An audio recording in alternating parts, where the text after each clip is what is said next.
স্বচ্ছ স্বাভাবিক গ্রহণযোগ্য একটি নির্বাচনের জন্য লেভেল প্লেইং ফিল্ড খুবই জরুরি। সবার জন্য সুযোগ সুবিধা খুবই সমান হওয়ার দরকার। তারা যদি এটি মনে করে থাকে, তাদের সঙ্গে সরকারের তো খুব ভালো সম্পর্ক, সব সময় অবারিত। তারা তো সরকারের এই ত্রুটির কথা সরকারের সঙ্গে গিয়ে আলোচনা করে এটা মীমাংসা করতে হবে।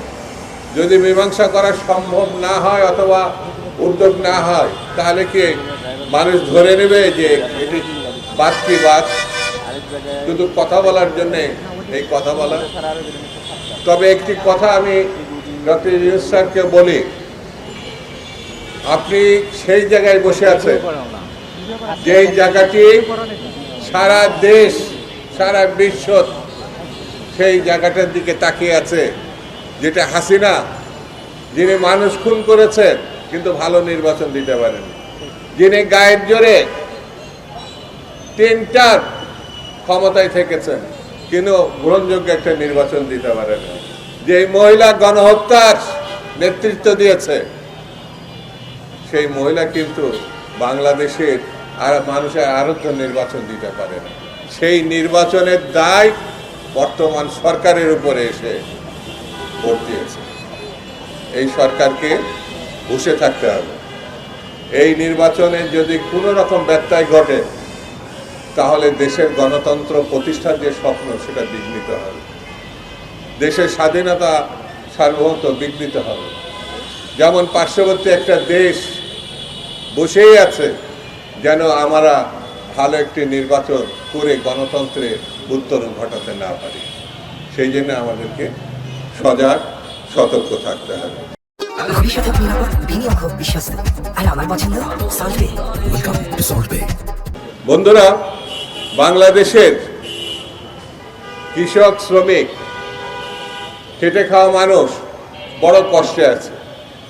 প্রতিদিনই জিনিসপত্রের দাম বেড়ে যাচ্ছে। প্রতিদিনই তারা মানসিক যন্ত্রণা, সংসার টেনে নিয়ে সামনে এগোনো খুব কষ্টকর হয়ে গেছে।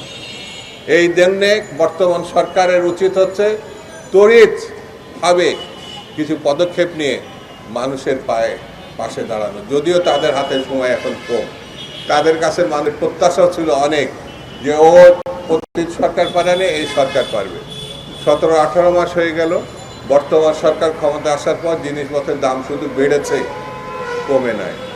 আগামী সরকার আসা পর্যন্ত আমাদের অপেক্ষা করা ছাড়া আমার মনে হয় আর কোনো পথ আমরা পাচ্ছি। কিন্তু একটি জিনিস, ভালো নির্বাচনের জন্যে আইন শৃঙ্খলা পরিস্থিতি ভালো হতে হবে, কিন্তু সেটিরও লক্ষণ আমরা দেখতে পাচ্ছি না। সেনাবাহিনী, আইন শৃঙ্খলা বাহিনী সবাই মাঠে থাকা অবস্থায় আমার এই ঢাকা শহর না, আমার চুয়াডাঙ্গাতেও জীবননগরে একটি ছেলেকে কি নির্মমভাবে পিটিয়ে হত্যা করা হলো। এটা তো কোনো সন্ত্রাসীরা তাকে হত্যা করে নাই, কিন্তু যারা হত্যা করেছে তাদের এই হত্যা ঠেকানোর কথা, তারাই তো নির্বাচনে থাকবেন বলে আমরা জানি। সেই জন্য বন্ধুরা, আমাদের যেমন সতর্ক হতে হবে, যারা আইন শৃঙ্খলা পুনরুদ্ধার এবং স্বাভাবিক করার জন্য আছেন, তাদেরও যারা নেতৃত্ব পর্যায়ে আছেন, তাদেরকেও সতর্ক এবং সাবধান হতে হবে। বন্ধুরা, কথা একটাই, সেটা হচ্ছে বাংলাদেশে বসবাসযোগ্য, যেটা 71 সালের মুক্তিযুদ্ধে গণতন্ত্র স্বাধীনতার মধ্য দিয়ে মানুষ তারা দুবেলা দুমুঠো খাবে, এই প্রত্যাশায় কিন্তু এই দেশে মুক্তিযুদ্ধ হয়েছিল। 40 থেকে 50 লক্ষ শিক্ষিত অশিক্ষিত বেকার বাংলাদেশে, কাজ না, এখন বড় কষ্টে। সেই কাজেরও ব্যবস্থা আর উদ্যোগ নিতে হবে। সেই জন্যে ভেবেচিন্তে আমাদের ভোট দিতে হবে। এমন সরকার চাই যে সরকার অতীতে বেগম খালেদা জিয়ার নেতৃত্বে, শহীদ জিয়া রহমানের নেতৃত্বে বাংলাদেশকে আমূল পরিবর্তন করে ফেলেছিল।